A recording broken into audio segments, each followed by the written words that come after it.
믿음에 대한 심각한 오해가 있습니다. 그것은 믿음은 비이성적이며 비합리적이며 비논리적인 것이라는 겁니다. 믿음은 우리의 뇌의 작동을 멈추고 맹목적으로 추정하는 것이라는 것은 심각한 오해입니다. 전혀 그렇지 않습니다. 믿음은 많은 경우 분명한 증거가 있습니다.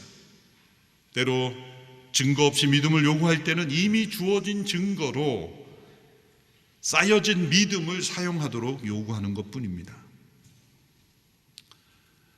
또 한 가지 믿음에 대한 오해는, 믿음은 신앙을 가진 종교 생활을 하는 사람들에게서만 필요하다는 생각입니다.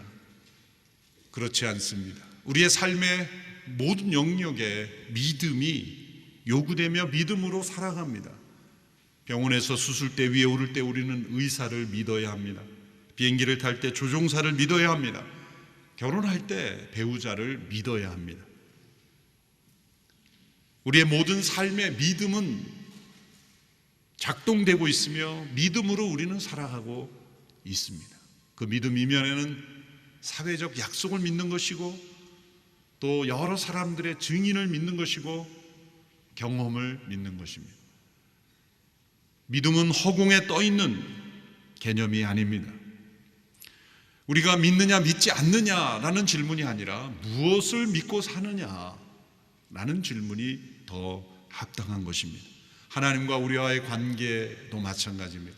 우리가 하나님을 믿는다고 할 때 그것은 어떤 상상 속의 맹목적인 비성적인 믿음이 결코 될 수 없습니다. 우리가 무엇을 믿느냐라는 질문을 던질 때 하나님께서 우리에게 주신 약속을 믿는다라고 대답할 수 있어야 합니다. 하나님께서는 우리에게 믿음을 선물해 주셨습니다. 하나님께서 인간을 구원하실 때 인간을 구원하실 수 있는 모든 근거, 예수 그리스도를 통하여 인간의 죄를 용서하시고 의롭게 하시고 관계를 회복할 수 있는 모든 근거를 다 이루심과 동시에 하나님께서 우리에게 은혜로 주시는 모든 것을 우리가 믿음으로 받아들일 수 있게 되어야 합니다. 그런데 인간에게는 이 믿음조차 없습니다. 인간에게는 믿음보다는 불신이, 신뢰보다는 의심이, 우리 인간에게 타락한 마음에는 이렇게 불신과 의심이 가득합니다.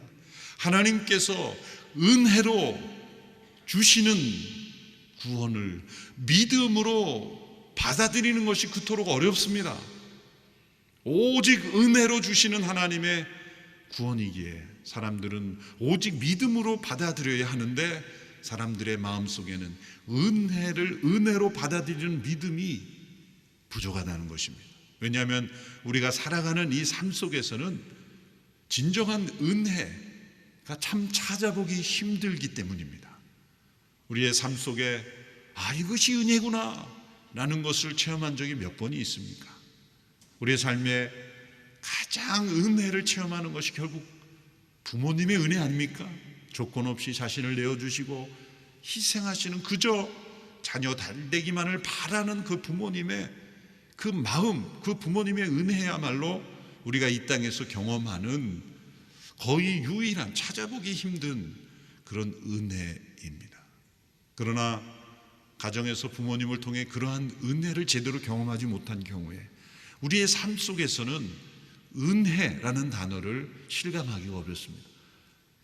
은혜를 체험하지 못한 사람은 믿음으로 살아가기가 어려운 이유가 바로 거기에 있습니다. 믿음으로 살아간다는 것은 곧 은혜를 의지하며 살아가는 인생이기 때문입니다.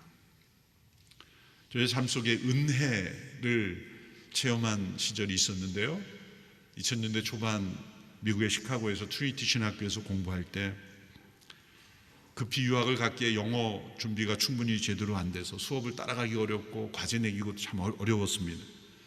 그런데 폴 히버트라는 유명한 선교학자 분의 과목을 들을 때 이 학교에서 정한 그 마감일에 그 과제를 다 내지 못한 것이 분명했기에 교수님께 제가 이 기간 내에 과제를 못 낼 것 같습니다. 그랬더니 그분은 전혀 개의치 말라. 전혀 개의치 말라. 이 기간을 지키는 게 중요한 게 아니라 당신이 올바로 배우는 게 중요한 거기 때문에 거기에만 초점을 둬라. 그러면서 하신 말씀이, 제가 이 말을 믿을 수 있을까라는 그런 충격적인 말씀을 들었는데 이런 말씀을 하셨어요. 내가 살아있고 당신이 학교에 적을 두고 있는 한 학점을 줄 테니까 마감 기한을 생각하지 말고 무엇을 배우는가에 초점을 두라. 내가 영어를 잘못 들었나? 다시 한번 말씀해 주시겠습니까? 라고 할 만큼 믿을 수 없는, 내가 살아있고 당신이 학적을 가지고 있는 한 내가 학점을 줄 테니까 쫓기지 말고 내가 무엇을 배우는가에 초점을 두라는 거예요. 참 믿을 수 없는 은혜 아닙니까? 모든 교수님이 그런 건 아니고 나중에 보니까 학교 레코드 오피스에도 이분에게만 그런 권위 때문에 그런 허락을 해준 것이더라고요. 그래도 이 과제를 늦게 내면 좀 학점을 덜 줘야 되지 않습니까? 빨리 낸 사람하고 늦게 낸 사람하고 어떻게 학점을 똑같이 줄 수 있습니까? 더 많은 시간을 가진 사람에게는 좀 학점을 깎는 것이 세상의 공정 아닙니까? 근데 이분에게는 그런 게 없어요. 아무리 늦게 내도 똑같이 평가를 해서 늦게 내서 내용이 좋으면 학점을 잘 주는 거예요. 그런데 그 은혜로운 약속을 믿지 못하는 사람은 설마 그러면서 빨리 내는 거죠. 저는 믿었습니다. 그네의 약속을 믿었어요. 정말 그분의 은혜로운 약속은 그분이 폐암으로 마지막에 돌아가시기 직전까지, 저는 뉴저지에 가서 목회하면서 마무리를 했는데 정말 돌아가시기 직전까지 그 과제를 받아주시고 학점을 주셔서 제가 졸업할 수 있게 된 거죠. 정말 은혜 아닙니까? 천국에 가면 정말 그분은 예수님을 정말 닮은 분이실 거예요. 정말 은혜로운 분이셨죠. 학칙의 예외를 얻을 만큼의 그런 은혜로운 그런 교수님이었는데, 우리가 이 세상을 살아가면서 우리에게 찾아오는 그 은혜의 약속을 참 믿기 힘듭니다. 그래서 그것을 역이용해서 사람들은 헛된 약속을 가지고 다른 사람을 속이고 넘어뜨리는 그러한 일들이 일어나게, 세상에 공짜는 없다, 세상에 대가 없는 것은 없다라는 것이 우리의 신념이 되고, 그렇게 살아가는 삶이 더 건강한 삶을 이루는 시대가 되어버렸어요. 이처럼 우리에게 은혜로 찾아오는 것을 믿음으로 받아들이기 어렵기 때문에 하나님께서 예수 그리스도를 통해서 은혜로 이루신 것을 우리가 믿음으로 받아들이기가 어려운 것입니다. 하나님은 우리 타락한 인간들에게, 우리에게 그 구원에 필요한 그 은혜의 구원을 받아들일 수 있는 통로가 되는 믿음을 만들어 주시기 위해서 약속을 사용하신 거예요. 성경 역사에 나타난 하나님은 약속하시는 하나님이시요 그 약속을 신실하게 이루시는 하나님이십니다. 우리가 은혜로 주시는 구원을 수납할 수 있는, 받아들일 수 있는 통로가 되는 그 믿음을 우리 안에 만들어 주시는 은혜로운 선물로 역사하시는 하나님이십니다. 하나님께서 아브라함에게 주신 약속은 도저히 바랄 수 없는 약속입니다. 스스로 상상할 수 없는, 꿈꿀 수 없는 것이었습니다. 자신의 노력으로는 도저히 이룰 수 없는 불가능한 일이었기 때문입니다. 그러나 하나님은 아브라함에게 그런 약속으로 찾아오셨고 그 약속을 재차 확인해 주셨고 그 약속으로 그 아브라함의 인생을 이끌고 가셨고, 아브라함이 그 약속을 믿었을 때 그 믿음을 의로 여기셨습니다. 지난주 본문을 통해서 우리는 하나님께서 아브라함을 그가 믿었을 때 의로 여기셨다라는 그 말씀을 들었고, 오늘 말씀은 지난주에 이어 후편으로 계속 이어지는 말씀입니다. 본문 13절에서는 하나님께서 아브라함과 그 후손에게 주신 약속의 본질을 이렇게 정의합니다. 세상의 상속자가 되리라는 약속이라는 겁니다. 13절의 말씀을 우리 같이 함께 읽어보겠습니다. 시작. 아브라함이나 그의 후손에게 세상의 상속자가 되리라고 하신 약속은 율법으로 인해 된 것이 아니라 오직 믿음의 의로 인해 된 것입니다. 세상의 상속자가 되리라는 약속이다. 구약에는 이런 표현이 나오지 않습니다. 사도 바울이 아브라함에게 주신 하나님의 약속을 통틀어서 이렇게 이름을 붙이고 규정한 것이죠. 세상의 상속자가 되리라는 약속이라는 표현에 담긴 의미는 무엇입니까? 하나님께서 아브라함에게 주신 약속이 지구상의 한 지역에 국한된 것이 아니라는 겁니다. 역사 속에 한 시대에 국한된 일도 아니라는 것입니다. 온 세상, 모든 시대, 모든 사람, 그리고 범세계적인 하나님의 약속이라는 겁니다. 이것은 아브라함과 그의 후손만의 한 가문만에 주어진 약속이 아니라는 거죠. 그래서 13절에 보면 아브라함이나 그의 후손에게 라고 할 때 후손을 단수로 썼습니다. 예수 그리스도 그분을 의미하는 겁니다. 아브라함의 혈통으로 오시는 예수 그리스도, 그분은 세상의 상속자요, 그분을 믿는 모든 이들이 예수님 안에서 바로 아브라함에게 주신 이 약속의 후사가 된다는 겁니다. 갈라디아 3장 29절의 말씀입니다. 만일 여러분이 그리스도께 속한 사람이면 여러분은 아브라함의 자손이요 약속을 따른 상속자입니다.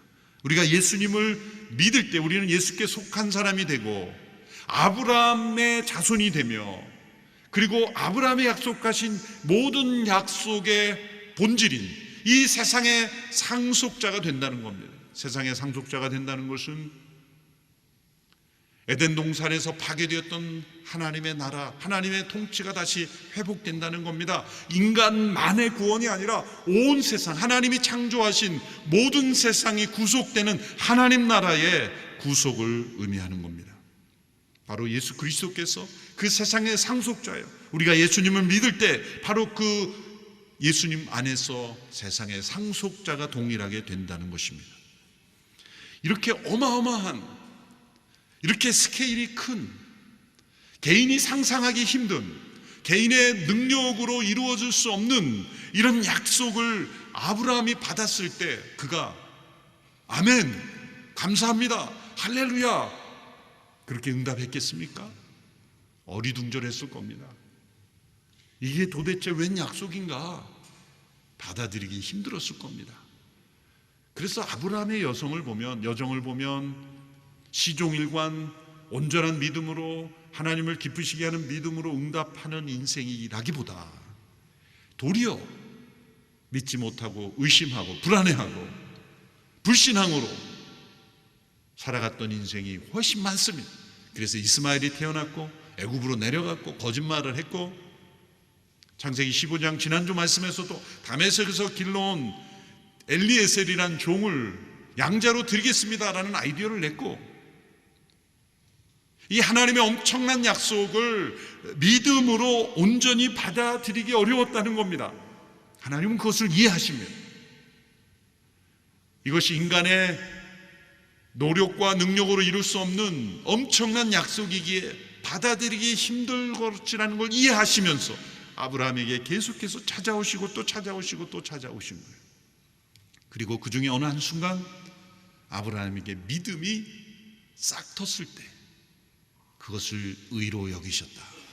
믿음이 싹 텄다는 표현을 쓰는 것은 온전한 믿음의 상태가 아니요 아직 불완전한 믿음의 상태라는 거죠. 왜냐하면 15장 이후에 16장 이후에 가면 이스마엘이라는 불신의 자녀가 태어난 이유가 바로 아직도 그 믿음이 온전히 견고하게 서 있지 못하기 때문인 거예요.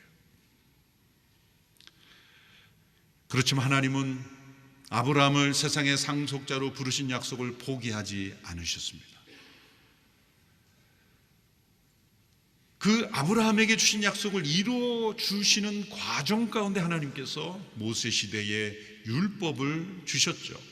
근데 사람들은 아브라함에게 주신 약속 이후에 주신 모세의 율법을 더 중요시했고 약속 중심의 삶보다는 율법 중심의 삶을 살게 된 거예요.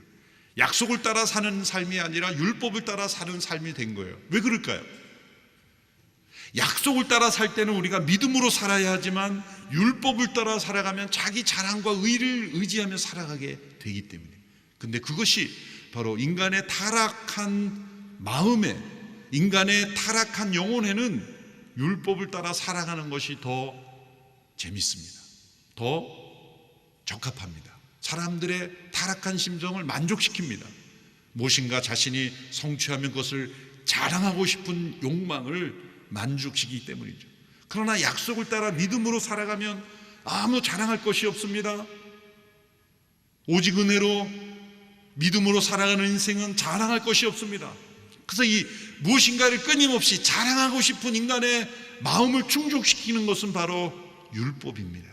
그래서 율법을 해석하고 체계화하고 해야 할 일들 두 리스트를 만들고 하지 말아야 될 것을 만들고, 그래서 하라고 하는 것을 하고 하지 말라는 것을 하지 않았을 때 사람은 성취감을 느끼고 내가 다른 사람보다 더 나은 인생이라는 것을 자부하게 되고 자신을 자랑하게 되죠. 그래서 타락한 심성이 하나님의 약속을 따르기보다는 율법을 따라 살아가므로 이제 예수님 시대, 사도 바울 시대에는 바리새인들이 만들어 온 율법의 체계 속에서 엄밀히 말하면 구약의 율법 자체도 아니에요. 후대 사람들이 율법을 해석하고 또 해석한 탈무드 미드라시에서 또 그것을 해석한 규칙만을 지키는 이상한 삶이 되었던 거죠. 이미 지난주 말씀에서도 할례가 주어졌을 때 아브라함이 의롭게 되었는가, 할례 받지 않았을 때 의롭게 되었는가. 아브라함이 의롭게 된 것은 창세기 15장이고 할례가 주어진 건 창세기 17장이다. 그러므로 아브라함이 무할례 시에 할례를 받지 않을 때 의롭게 되었으므로 할례라는 제도가 이루어졌어도 믿음으로 의롭게 되는 것이지 할례를 행함으로 의롭게 되는 것이 아니지 않느냐. 지난주 말씀에 나와요. 모세율법도 마찬가지입니다. 아브라함이 약속을 받은 이후에 430년 후에 주어진 모세율법이 앞에 약속을 무너뜨릴 수 없다는 거예요.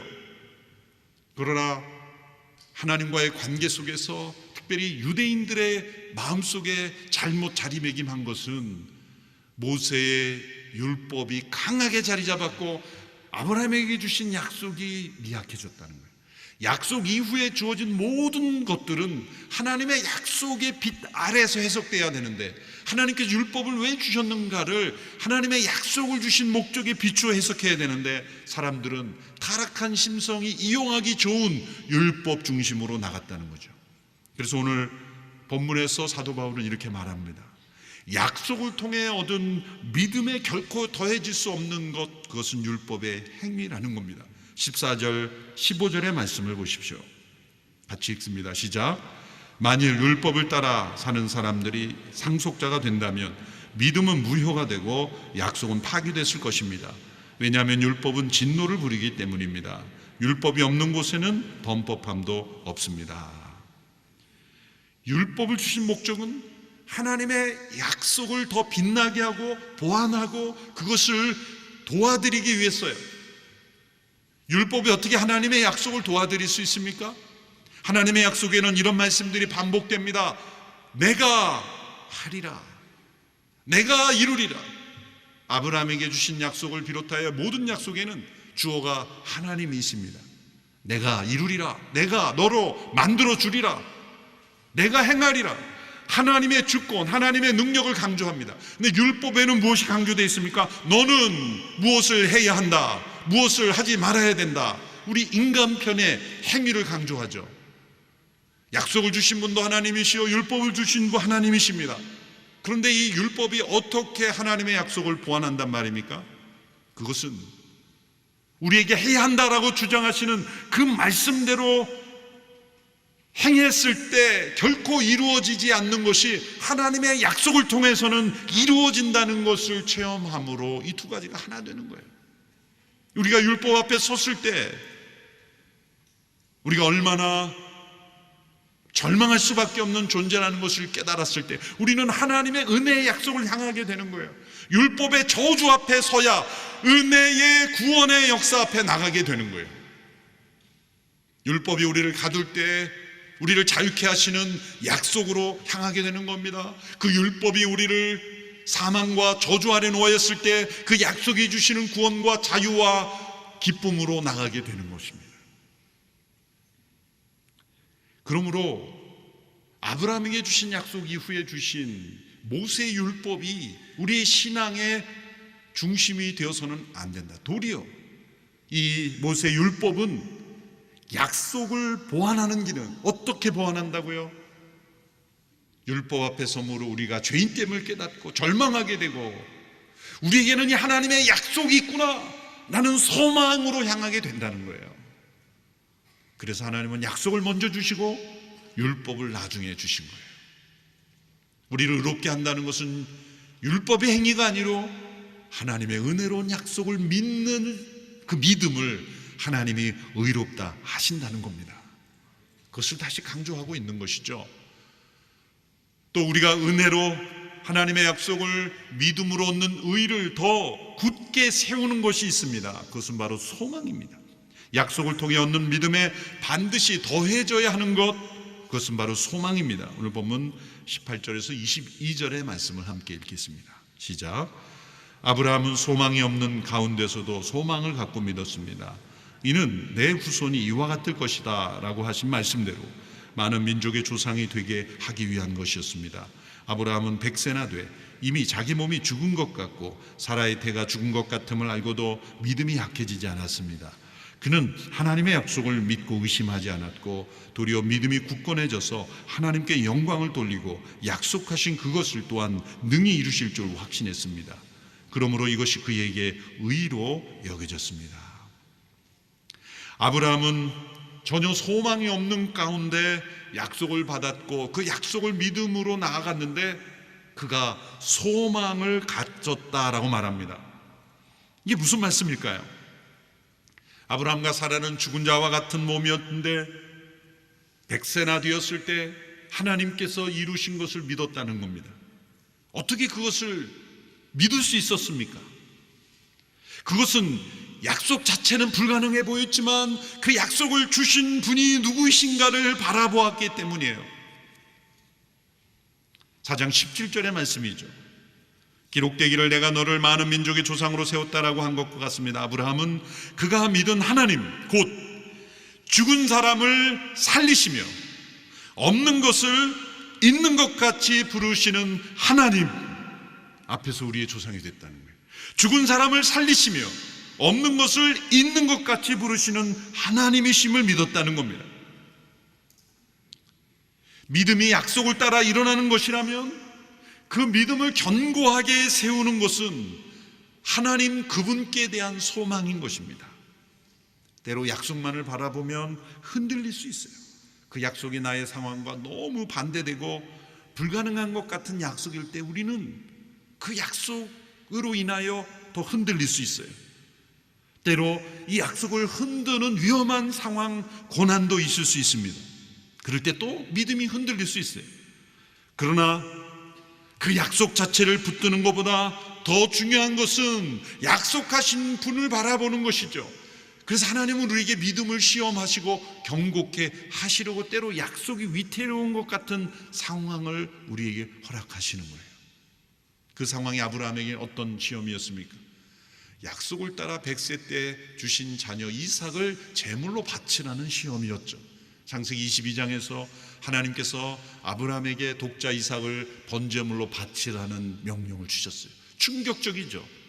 어떻게 하나님께서 사람을 제물로 바치라고 하는가? 그런 사회 윤리적인 그런 딜레마보다 더 근본적인 딜레마가 있습니다. 그것은 75세 때 약속을 주셨고 많은 자손을 주시겠다고 하는 약속 가운데 이제 태어난 이 이삭을 바치게 되면 어떻게 되는 겁니까? 하나님의 약속이 무너지는 겁니다. 하나님의 약속이 무효가 되는 것입니다. 하나님의 이 명령은 하나님의 약속을 무너뜨리는 위험한 명령입니다. 도대체 왜 하나님은 이런 명령을 통해 시험하시는 것일까요? 그리고 아브라함은 이 딜레마를 어떻게 이겨나가야 할까요?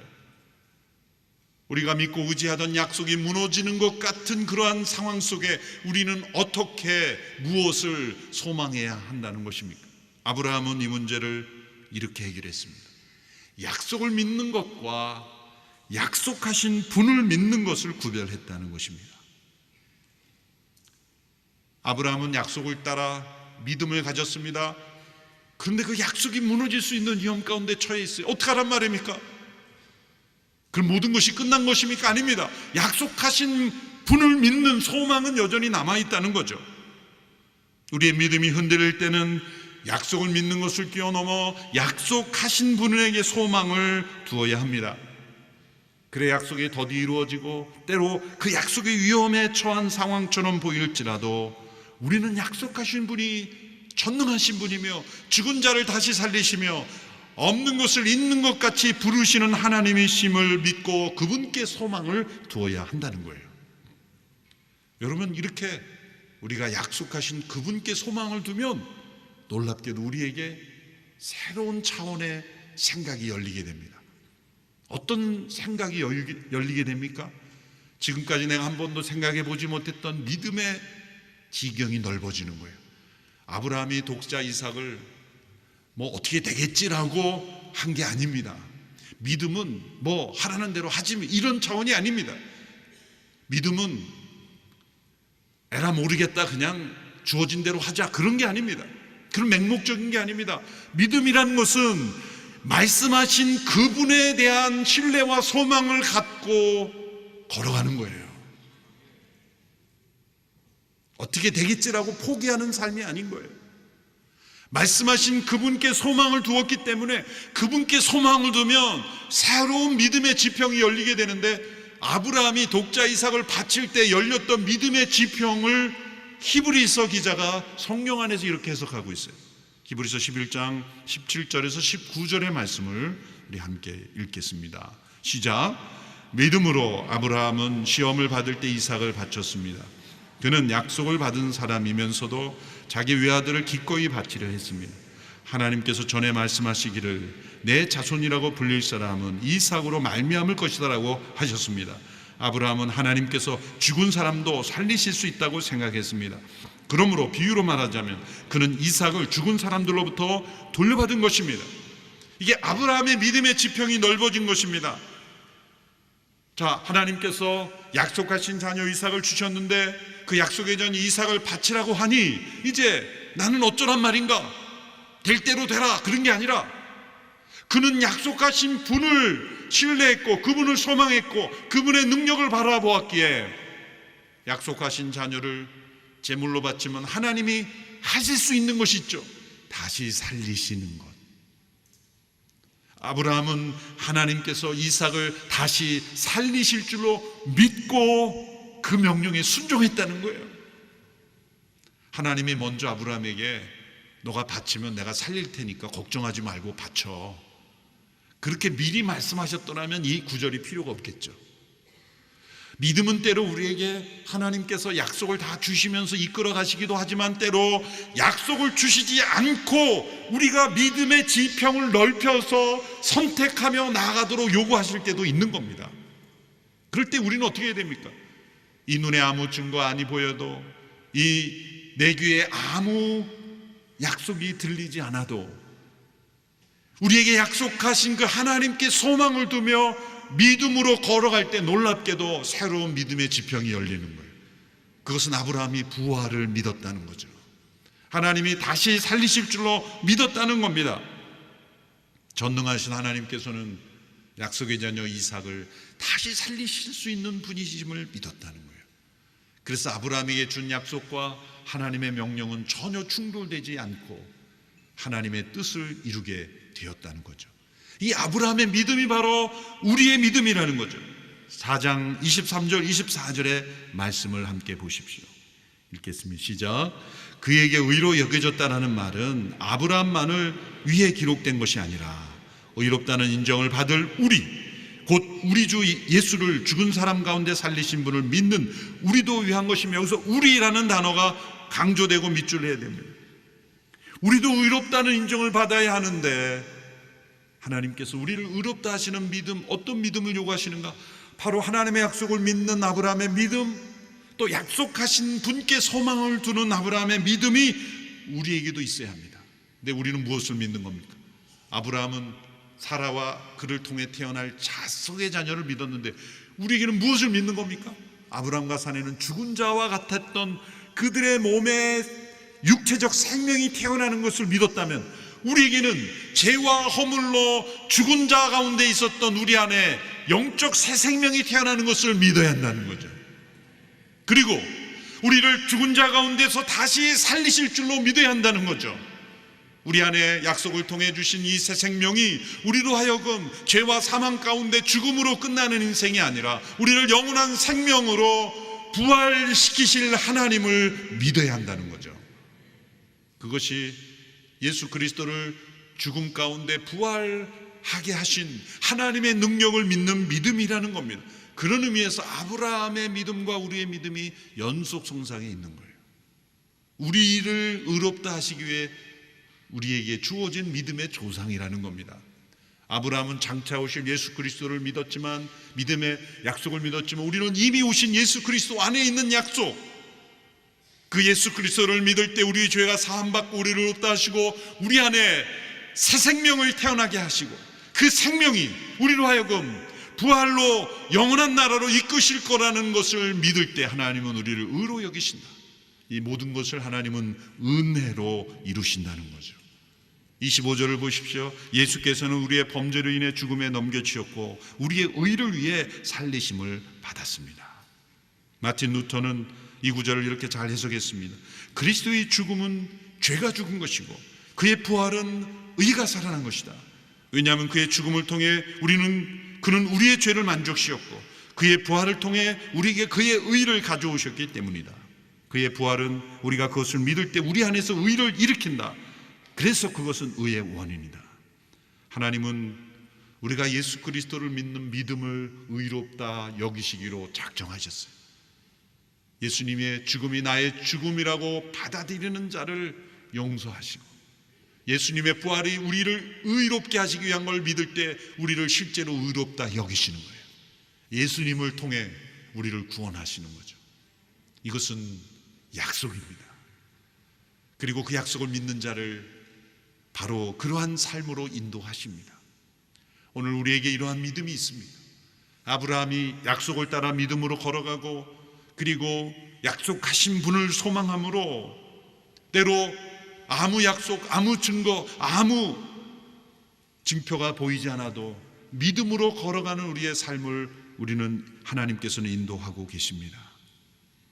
아브라함이 바랄 수 없는 중에 바랐던 믿음의 삶을 살았던 것처럼 우리의 삶이 때로는 우리가 믿는 복음의 약속과 너무 멀어진 것 같은, 전혀 상관없는 것 같은 이 현실의 삶 속에 복음은 우리에게 소망이 되어야 되고 능력이 되어야 합니다.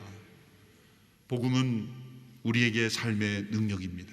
믿음으로 산다는 것은 어떤 개념이나 사상이나 허황된 맹목적인 삶이 아닙니다. 약속을 믿고 살아가는 이 믿음의 삶은 가장 현실적인 것이고 가장 능력 있는 삶입니다. 이런 약속을 믿음으로 얻는 의로운 삶으로 우리의 삶을 날마다 걸어가는 우리 모두가 되기를 축원합니다. 기도하겠습니다. 이 시간 잠시 함께 기도드립니다. 우리의 삶에 약속으로 찾아오신 예수님, 우리에게 영원한 생명을 약속하셨고 구원을 약속하셨습니다. 우리를 대신하여 죽으신 예수 그리스도, 그분을 통해 주신 약속을 믿음으로 받아들이시기 바랍니다. 그리고 약속하신 하나님을 소망하며 우리에게 영원한 생명으로 인도하실 것을 믿음으로 받아들이시기를 바랍니다. 이 믿음으로 살아가기를 원합니다. 이 믿음이 나의 삶의 능력이 되기를 원합니다. 우리 하나님 앞에 함께 기도하며 나가게 되기를 바랍니다. 기도하겠습니다. 하나님 아버지, 우리의 삶에 믿음을 허락해 주시옵소서. 예수 그리스도 안에 있는 하나님의 약속을 믿음으로 받아 누리게 하여 주시옵소서. 은혜로 주시는 구원, 값없이 의롭다 하시는 하나님의 구원을 오직 믿음으로만 받아 누리게 하옵소서. 자랑할 것 아무것 없는 우리들의 모습 앞에 진실한 약속으로 찾아오신 하나님만을 바라보며 믿음으로 살아가는 우리가 되기를 원합니다. 하나님께 소망을 두며 살아가기를 원합니다. 우리의 삶에 구원으로 임하여 주시옵소서. 우리의 삶의 능력으로 임하여 주시옵소서. 믿음의 능력을 체험하는 우리의 모든 삶이 되게 하여 주시옵소서. 우리 모든 성도들을 지켜주시옵소서. 살아계신 하나님, 예수 그리스도를 통해 주신 하나님의 약속을 온전히 믿음으로 받아 누리는 우리 모든 성도들이 되게 하여 주시옵소서. 예수님의 이름으로 기도합니다. 아멘.